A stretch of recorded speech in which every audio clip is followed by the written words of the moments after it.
સમાચાર પ્રચારના છેલ્લા દિવસે અમદાવાદ પૂર્વ બેઠક પર કોંગ્રેસે લડાવ્યું છે એડી ચોટીનું જોર। કોંગ્રેસ ઉમેદવાર હિંમતસિંહ પટેલે બાઇક રેલી યોજી। બાઇક રેલીમાં મોટી સંખ્યામાં કોંગ્રેસ કાર્યકર્તાઓ જોડાયા।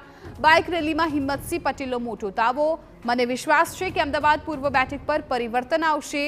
બેરોજગારીથી લઈને શિક્ષણના પ્રશ્નોથી લોકો ત્રાહિમામ પોકારી ઉઠ્યા છે।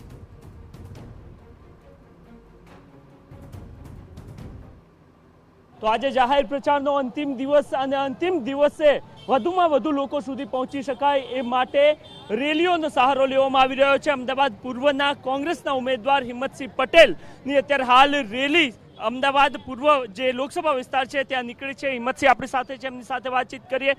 હિંમતસિંહ, આટલો સમયથી તમે અત્યારે હાલ વિસ્તારમાં એક્ટિવ છો અને જ્યારથી તમારે માથે જવાબદારી આવી છે કે આ લોકસભા ચૂંટણી લડવાની છે, 4 લાખની લીડવાળી બેઠક પર અત્યારે હાલ તમને ક્યાં જોઈ રહ્યા છો પોતાને? મેં હંમેશા અમદાવાદનો રેકોર્ડ તોડ્યો છે।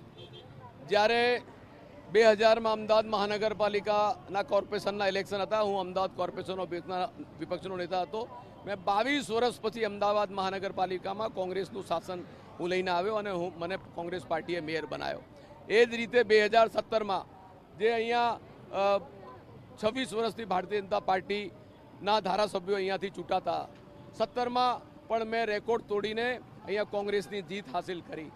હું હંમેશા મારું જીવન અને મારો હંમેશા મૂળ મંત્ર અને મારો સંકલ્પ જે છે જનસેવા રહ્યો છે। મારું કાર્ય એ જ મારી ઓળખ છે। મારા ઘરના દરવાજા હંમેશા લોકો માટે ખુલ્લા રહ્યા છે। સુખ દુઃખના સાથી તરીકે કોરોના કાળ જેવી મહામારી હોય, લોકોના કોઈ પણ પ્રાણ પ્રશ્નો હોય, એના માટે આવનાર વ્યક્તિનું હું કોઈ નામ અને એ નથી પૂછતો, એનું શું કામ છે અને શું મદદ કરી શકું, એટલે લોકોનો સ્નેહ અને પ્રેમ અતૂટ છે મારી સાથે। પરંતુ અમદાવાદ મહાનગરપાલિકાના લોકો વ્યક્તિ કરતા પક્ષને વધારે જોતા આવ્યા છે। આપને લાગે છે કે આ વખતે આપની સાથે ઉભે રહેલો એ મતદાતા આપને જોવા મળશે? ચોક્કસ રીતે ઘણી વખતે લોકો પક્ષાપક્ષીથી પર રહીને વિશેષ વ્યક્તિત્વને પણ લોકો ચૂંટતા હોય છે। અપક્ષ પણ સંસદમાં પણ ચૂંટાય છે ને ધારાસભ્યમાં પણ ચૂંટાય છે। આજે જે રીતે મારો લોકો સાથેનો સ્નેહ અને પ્રેમ અને જે રીતે અતૂટ મને વિશ્વાસ છે કે આ વખતે ચોક્કસ અમદાવાદ પૂર્વ લોકસભામાં લોકો પરિવર્તન આપશે અને જનપ્રતિનિધિ તરીકે લોકો મને અહીંયાથી ચૂંટીને મોકલશે। આપને કયા મુદ્દાઓ શહેરી વિસ્તારમાં કામ કરતા કોંગ્રેસના લાગી રહ્યા છે? ભારતીય જનતા પાર્ટીના ગેરવહીવટો, ભ્રષ્ટાચારો અને આજે જે લોકોના યુવાનોનો બેરોજગારીનો પ્રશ્ન છે, હોસ્પિટલો, વાડીલાલ સારાભાઈ હોસ્પિટલ જેવી સરદાર વલ્લભભાઈ પટેલ સાહેબે જેની સ્થાપના કરી એ બંધ કરી દેવામાં આવી છે।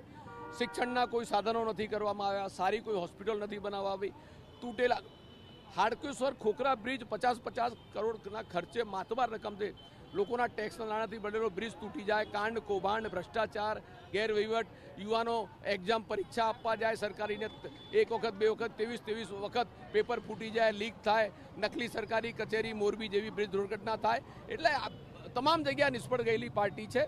લોકોના પ્રાણ પ્રશ્નો, મોંઘવારી આસમાને ગઈ છે, એટલે આ તમામ મુદ્દાઓને ધ્યાનમાં રાખીને લોકો કોંગ્રેસને મતદાન કરશે। તો હિંમતસિંહ પટેલ કે તેઓ પૂર્વ મેયર પણ રહી ચૂક્યા છે, બાપુનગર કે જે શહેરી વિસ્તારની બેઠક છે ત્યાંથી ધારાસભ્ય પણ રહી ચૂક્યા છે અને આ વખતે એમને વિશ્વાસ છે કે લોકો અમદાવાદના શહેરીજનો પક્ષ કરતા વ્યક્તિને જોશે અને એના જ કારણે એમને મત આપવાનું અહીંયાના મતદાતાઓ પસંદ કરશે।